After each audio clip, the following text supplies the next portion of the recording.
आज कारगिल विजय दिवस, युद्ध में शहीद वीरों को राष्ट्र कर रहा है नमन। राष्ट्रपति रामनाथ कोविंद ने लद्दाख के कारगिल युद्ध स्मारक पहुंचकर वीर शहीदों को दी श्रद्धांजलि।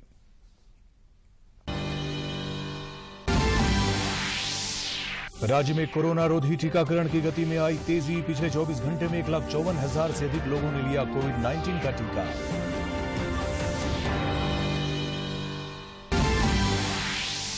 सावन की पहली सोमवारी आज बाबा वैद्यनाथ धाम समेत सभी शिवालयों में विशेष श्रृंगार। कोरोना के कारण मंदिरों में श्रद्धालुओं का प्रवेश वर्जित, ऑनलाइन दर्शन की व्यवस्था। और ओलंपिक खेलों में पदक तालिका में चीन पहले स्थान पर, भारत एक रजत पदक जीतकर संयुक्त रूप से 25वें स्थान पर। तीरंदाजी में आज भारत को लगी निराशा हार।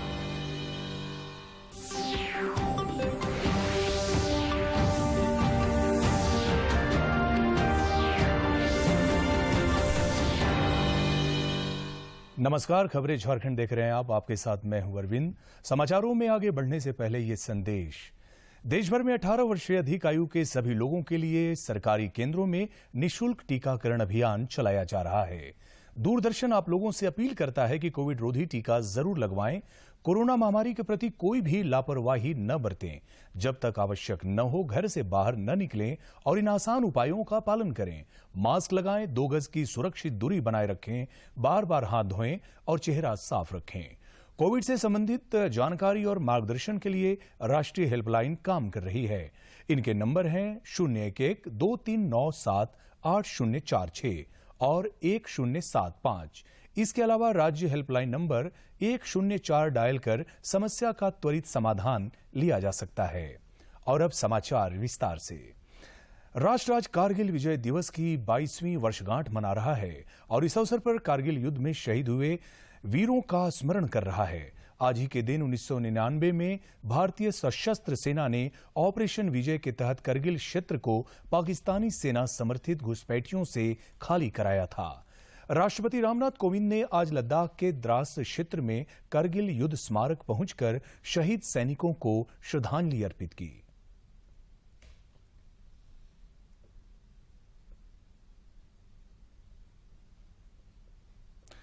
उपराष्ट्रपति एम वेंकैया नायडू ने अपने ट्वीट संदेश में कहा कि आज कारगिल विजय दिवस पर उस विजय अभियान में वीर गति प्राप्त करने वाले अमर शहीद सैनिकों के प्रति कृतज्ञ श्रद्धांजलि अर्पित करता हूं। आज करगिल विजय दिवस पर उस विजय अभियान में वीर करने वाले अमर शहीद सैनिकों के प्रति कृतज्ञ श्रद्धांजलि अर्पित करता हूं। विजय अभियान में भाग लेने वाले वीर सैनिकों और उनके परिवारों के अदम्य शौर्य और धैर्य को देश के इतिहास में सदैव गर्व से याद किया जाएगा।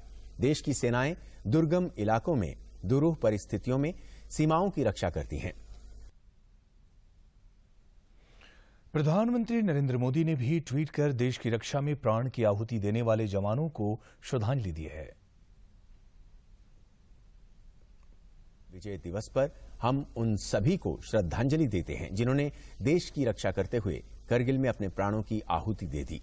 उनकी बहादुरी हमें हर एक दिन प्रेरित करती रहेगी। पिछले साल के मन की बात का एक अंश भी उन्होंने साझा किया। उधर रक्षा मंत्री राजनाथ सिंह ने करगिल विजय दिवस पर राष्ट्रीय युद्ध स्मारक जाकर शहीद जवानों को श्रद्धांजलि दी। शौर्य, पराक्रम और बलिदान को नमन करता हूं।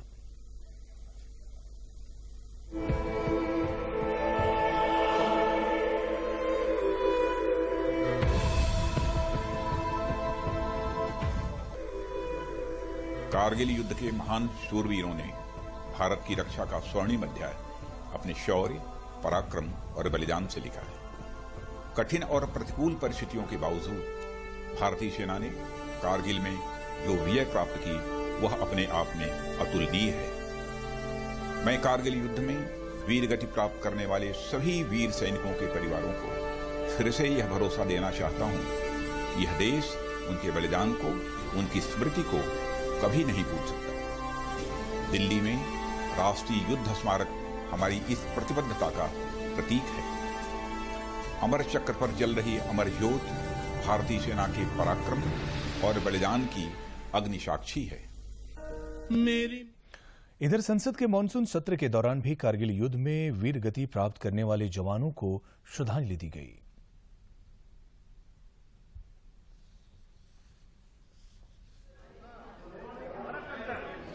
माननीय सदस्य प्लीज। माननीय सदस्यगण, जैसा कि आप जानते हैं, आज हम भारतीय सशस्त्र बलों के पराक्रम और बलिदान की याद में कारगिल विजय की 22वीं वर्षगांठ मना रहे हैं। इस अवसर पर यह सभा भारतीय सैनिकों के अदम्य साहस, उनकी वीरता का अभिनंदन करती है, जिन्होंने कारगिल युद्ध जीतने के लिए अपने कर्तव्यों का निर्वहन करते हुए दुर्गम बाधाओं, प्रतिकूल क्षेत्र और मौसम तथा ऊंचाइयों पर स्थित दुश्मन पर काबू पाया। राष्ट्र उन सभी शहीदों का कृतज्ञ है जिन्होंने इस निमित्त अपना सर्वोच्च बलिदान दे दिया। आज के दिन हम उन शहीदों के परिवारों के प्रति भी अपना अत्यधिक आभार व्यक्त करते हैं जिन्होंने राष्ट्र के लिए अपने प्राणों के न्यौछावर कर दिया। ये सभा उन सभी वीरों की याद में जो अपने राष्ट्र की सुरक्षा और सम्मान के लिए शहीद हो गए हैं, थोड़ी देर के लिए मौन खड़ी रहकर उनके प्रति अपना सम्मान प्रकट करेगी।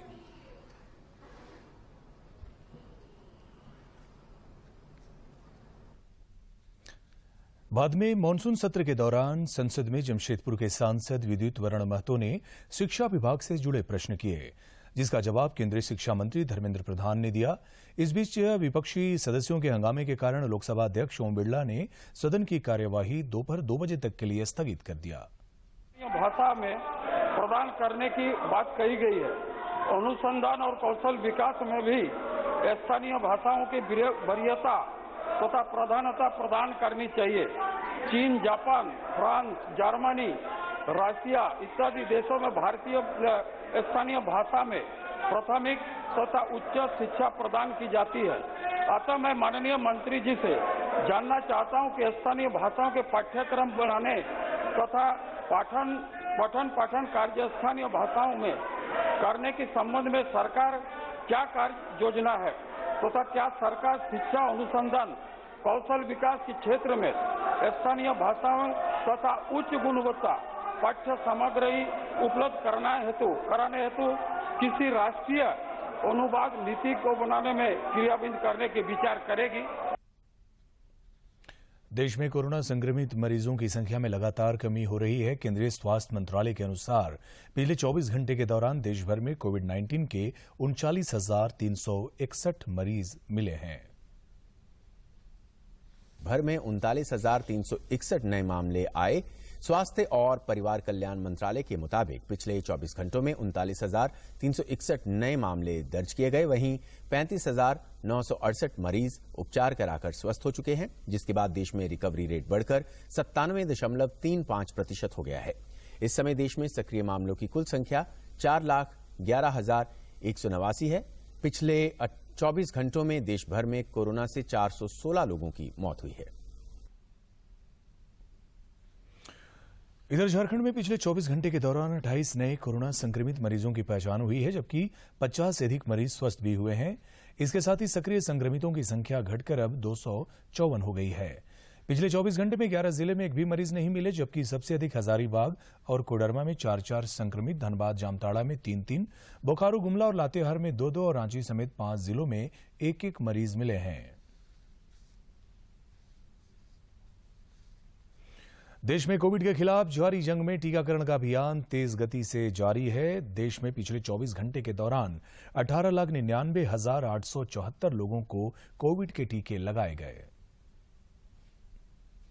हुआ है और देश भर में सक्रिय मामलों की कुल संख्या 4,11,189 है और बीते 24 घंटों में 416 लोगों की मौत हुई है।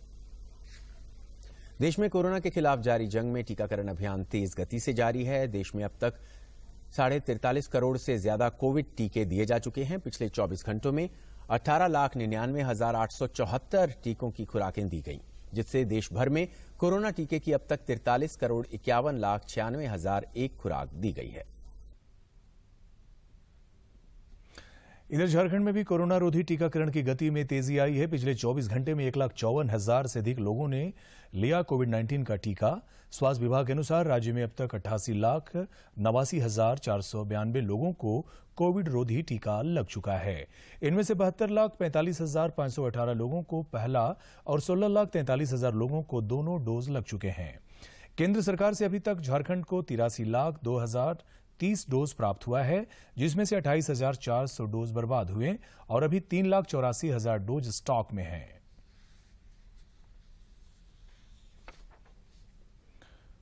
प्रदेश कांग्रेस कमेटी के अध्यक्ष डॉक्टर रामेश्वर उरांव ने कहा है कि वैश्विक महामारी में जिन संक्रमित लोगों और उनके परिजनों को दिक्कतें हुई है, पार्टी उन कार्यकर्ताओं तक पहुंचकर आवश्यक जानकारियां एकत्रित करने में जुटा है। डॉक्टर उरांव कल रामगढ़ में आउटरीच अभियान तथा कांग्रेस सदस्यता अभियान को लेकर पार्टी पदाधिकारियों के साथ बैठक के बाद पत्रकारों से बातचीत कर रहे थे।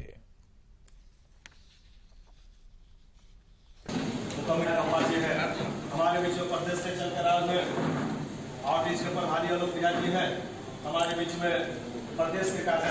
मैं सभी को मैं स्वागत और धन्यवाद देना चाहता हूँ। जिला से आए हुए सर, मैं बताना चाहता हूँ कि जब से पूरी हुई सभी प्रखंड अध्यक्ष यहाँ उपस्थित हैं। सबसे मैंने पूछा जो मंशा है हमारी पार्टी का कि हर पंचायत में हम पहुंचे, वैसे लोगों के घर जाएं जो संक्रमित थे और जिनका मौत जिस परिवार में हो चुका उन तक पहुंचे। ये आउटरीच का हिंदी हुआ पहुंच आंदोलन है, पहुंच कैंपेन है। सिमडेगा जिले के कोलेबिरा विधानसभा क्षेत्र के कांग्रेस विधायक नमन विक्सल कोंगाड़ी ने कहा है कि जनवरी-फरवरी महीने में ही मुख्यमंत्री हेमंत सोरेन के नेतृत्व वाली राज्य सरकार को गिराने की नीयत से कुछ लोगों ने उनसे संपर्क किया था। उन्होंने बताया कि सरकार गिराने के अभियान में लगे लोग उन्हें कई प्रलोभन भी दिए थे। सर्किट हाउस में फ्रेश होने के लिए मैं रुका था। उसी दौरान पार्टी के कार्यकर्ता कुछ मुझसे मिले थे और उसी समय का ये फोटो है। और जो आरोप अमित सिंह पर आ रहा है उसको गिरफ्तारी हुई है, इसको मैं व्यक्तिगत तौर पर नहीं डालता हूं। भीड़ में लोग मिले, फोटो खिंचाए, ऐसा मेरे साथ हमेशा होता रहा है। किसी भी जिला में जाते हैं हमारे कार्यकर्ता फोटो खिंचाते हैं और उनको हम नाराज नहीं करते हैं, फोटो खिंचाते हैं। रांची स्थित रिम्स में भर्ती एक महिला मरीज की कल शाम मौत के बाद मृतका के परिजनों ने जमकर हंगामा किया। महिला के परिजनों ने इलाज में लापरवाही का आरोप लगाकर एक महिला चिकित्सक के साथ बदसलूकी भी की। इसके बाद जूनियर डॉक्टर और परिजनों में जमकर मारपीट हुई। बाद में पुलिस के हस्तक्षेप से मामला शांत कराया गया।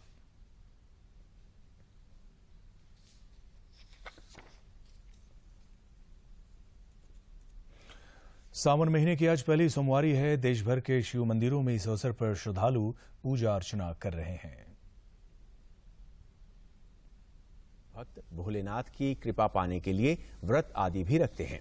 इस मौके पर देश भर के मंदिरों में श्रद्धालु चेहरे पर मास्क लगाए हुए पूजा अर्चना कर रहे हैं।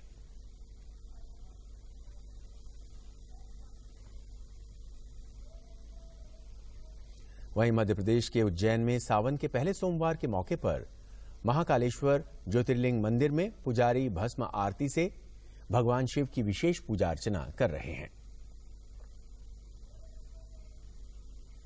सावन के पहले सोमवार को वाराणसी के दशाश्वमेध घाट पर श्रद्धालु गंगा नदी में डुबकी लगा रहे हैं।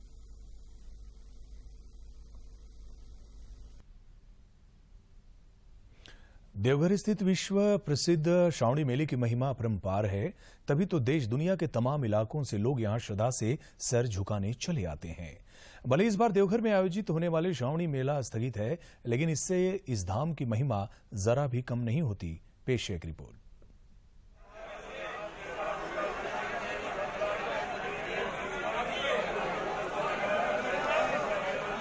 घटिया दल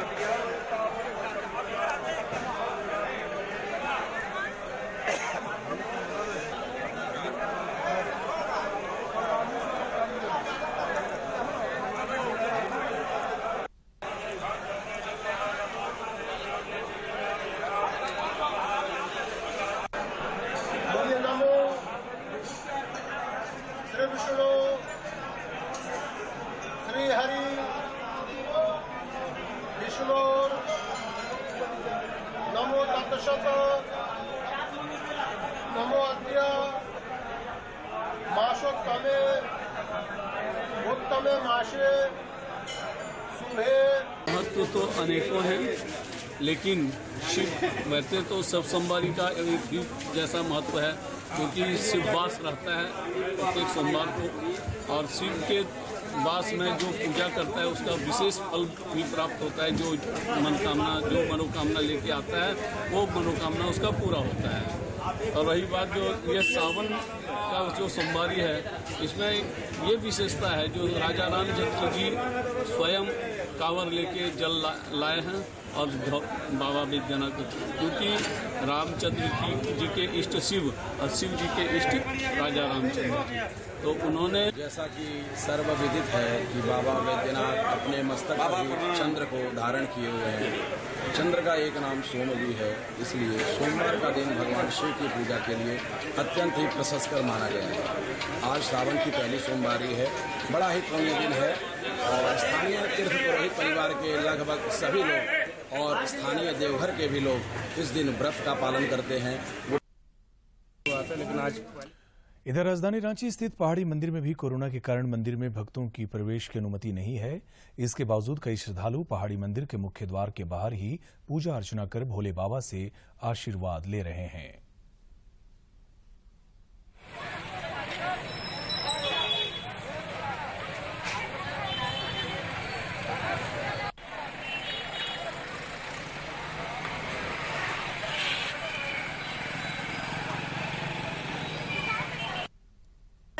यहीं से श्रद्धा पूर्वक पूजा करके जा रहे हैं और सभी रांची वासियों झारखंड वासियों का कि सब सुख से रहे, स्वस्थ रहे, कोरोना से परहेज करें, बचें। पहाड़ी मंदिर में पूजा करने के लिए आए थे। भोले बाबा पार्वती मैया से प्रार्थना किए हैं कि झारखंड से कोरोना भाग जाए और हम लोगों का फर्ज बनता है कि हम लोग कोरोना से बचें और मास्क लगाएं। तो पहाड़ी मंदिर आए पूजा करने के लिए, तो कोरोना की वजह से यहाँ दरवाज़ा बंद है, इसलिए हम लोग सब बाहर से ही पूजा कर रहे हैं और बस यही प्रार्थना किए कि सब कोरोना जल्दी से हट जाए और फिर से वापस जिस तरह से हम लोग जिंदगी बिता रहे थे वैसे ही बिता पाए। देवघर जिले की कई महिलाएं स्वरोजगार से सीधे तौर पर जुड़ गई हैं। 6 महीने के प्रशिक्षण के बाद इन्हें सिलाई मशीन भी दिया गया। देवघर के छत्तीसी में डीसी मंजुनाथ भजंत्री द्वारा झारखंड राज्य खादी ग्राम उद्योग बोर्ड देवघर में 6 महीने के प्रशिक्षण के बाद 22 महिलाओं को प्रमाण पत्र दिया गया। स्वरोजगार से जोड़ने के लिए सभी महिलाओं को सिलाई मशीन भी दिया गया। स्वरोजगार हम लोग करते हैं, एक आत्मनिर्भर होने की जरूरत है और अभी के समय में जो तसर शिल्प हो गया, खादी, जो हस्तकरघा, हैंडलूम, इसका बहुत डिमांड है, लेकिन हम लोगों को दिक्कतें कहाँ आ रही है। डीसी मंजुनाथ भजंत्री ने कहा कि कोरोना काल में इन महिलाओं ने काफी हिम्मत दिखाई है। 6 महीने का प्रशिक्षण प्राप्त कर इन महिलाओं ने बताया कि अगर हिम्मत के साथ काम किया जाए तो विपरीत परिस्थितियों में भी अपने पैरों पर खड़ा हुआ जा सकता है। उपायुक्त ने सभी की उज्जवल भविष्य की कामना की। कैसे वो दोनों जिक्र कर, मतलब जो सप्लाई और डिमांड हो सकता है, यहाँ देवघर में बहुत सारे लोगों को खादी का, हैंडलूम का जरूरत है, तसर का जरूरत है। महिलाओं को स्वावलंबी बनाने के उद्देश्य से ये कार्यक्रम चलाया गया, जिसमें इन महिलाओं ने बेहतर किया और उन्हें अपने घर में ही रोजगार मिल गया। टोक्यो ओलंपिक खेलों में पदक तालिका में चीन 6 स्वर्ण समेत कुल 12 पदकों के साथ पहले स्थान पर है। मेजबान जापान दूसरे और अमेरिका तीसरे स्थान पर है। भारत एक रजत पदक जीतकर संयुक्त रूप से 25वें स्थान पर है। इस बीच आज हुई तीरंदाजी प्रतियोगिता में स्थानीय तीरंदाजों को निराशा हाथ लगी। क्वार्टर फाइनल के मुकाबले में भारतीय तीरंदाजों को कोरिया से हार का सामना करना पड़ा। वहीं टेबल टेनिस में अचंता शरद कमल ने जीत के साथ तीसरे दौर में प्रवेश कर लिया है।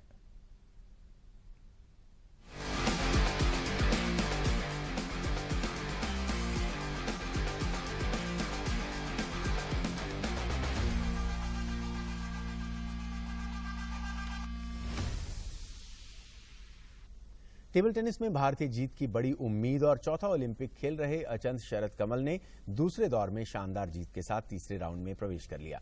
शरद ने दूसरे दौर के मुकाबले में पुर्तगाल के टिएगो एस्लोनिया को 4-2 से हरा दिया। मुकाबला काफी संघर्षपूर्ण रहा और 6 गेम्स तक चले इस मैच को शरद कमल ने अपने नाम किया।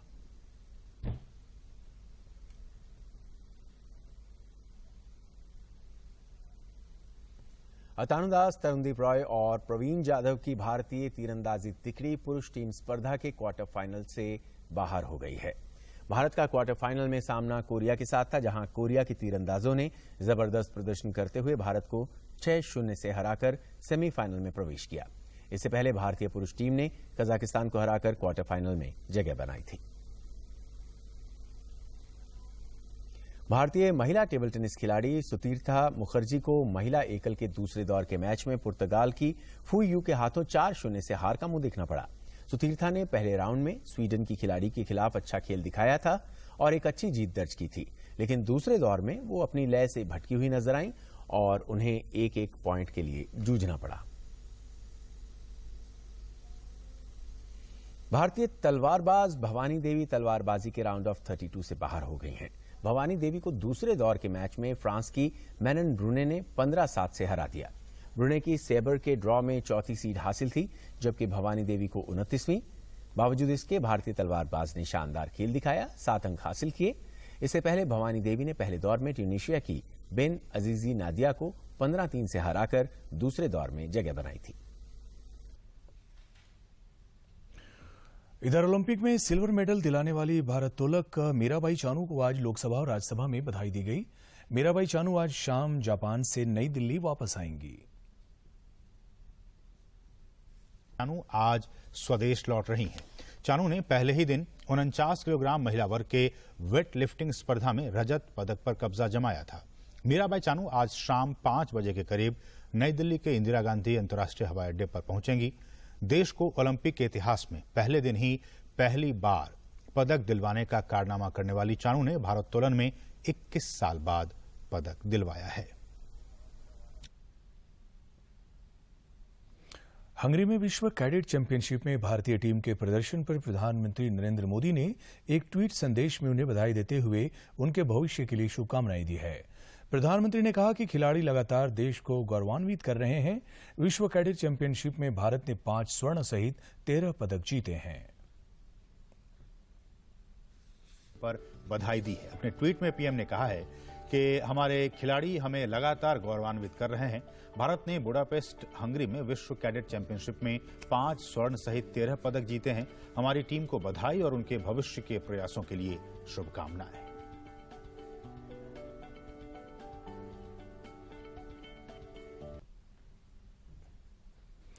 अखिल भारतीय संस्कृत भारती के 10 दिवसीय सरल संस्कृत संभाषण प्रशिक्षण का समापन हो गया। संस्कृत भाषा के ऑनलाइन प्रशिक्षण कार्यक्रम में विश्व के 24 देशों ने हिस्सा लिया। कार्यक्रम में झारखंड के सभी जिलों से सैकड़ों प्रतिभागी गूगल मीट के माध्यम से शामिल हुए। इसमें रामगढ़ की भूमिका अहम रही। संस्कृत भाषा को जनभाषा बनाते हुए भारतीय संस्कृति का विश्व में प्रचार प्रसार करने के उद्देश्य से अखिल भारतीय संस्कृत भारती सरल संस्कृत संभाषण प्रशिक्षण कार्यक्रम का आयोजन किया गया। 10 दिवसीय प्रशिक्षण कार्यक्रम में विश्व के 24 देशों ने हिस्सा लिया। इसमें अमेरिका, रूस, Japan, Australia, Bhutan, Nepal, France, Germany, England, Abu Dhabi, Malaysia, island, Indonesia, Thailand और अरेबियन देश शामिल हुए।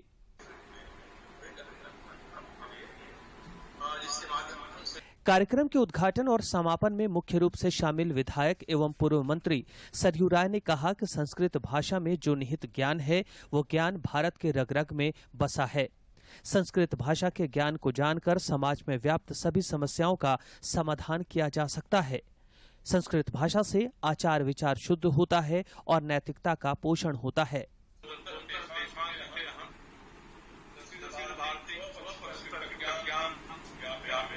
कार्यक्रम में झारखंड के सभी जिलों से सैकड़ों प्रतिनिधि गूगल मीट के माध्यम से शामिल हुए थे।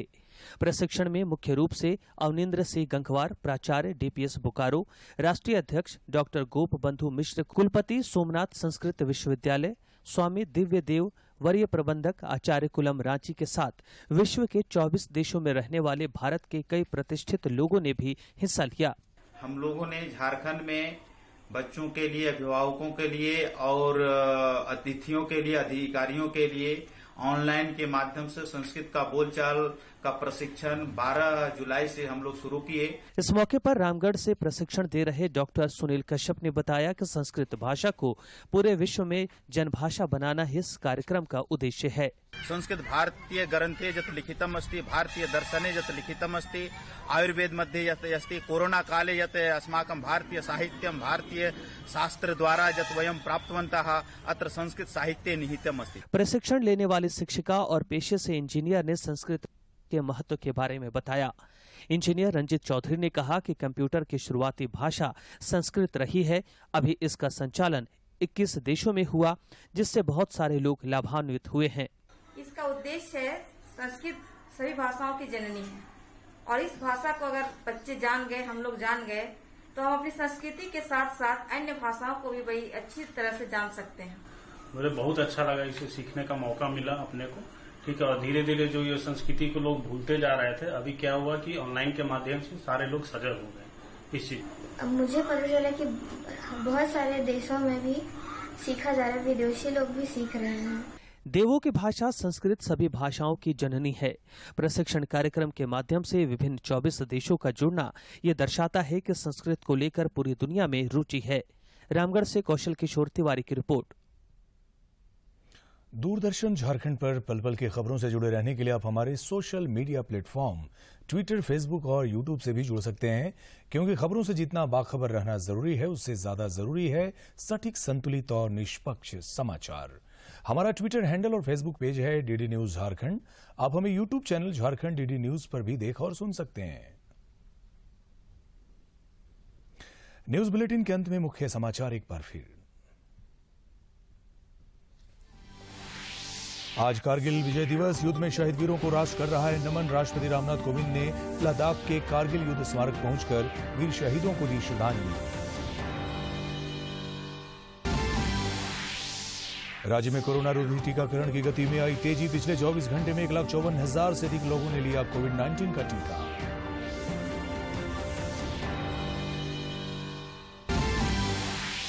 सावन की पहली सोमवारी आज बाबा वैद्यनाथ धाम समेत सभी शिवालयों में विशेष श्रृंगार। कोरोना के कारण मंदिरों में श्रद्धालुओं का प्रवेश वर्जित, ऑनलाइन दर्शन की व्यवस्था। और ओलंपिक खेलों में पदक तालिका में चीन पहले स्थान पर। भारत एक रजत पदक जीतकर संयुक्त रूप से 25वें स्थान पर। तीरंदाजी में आज भारत को लगी निराशा हाथ।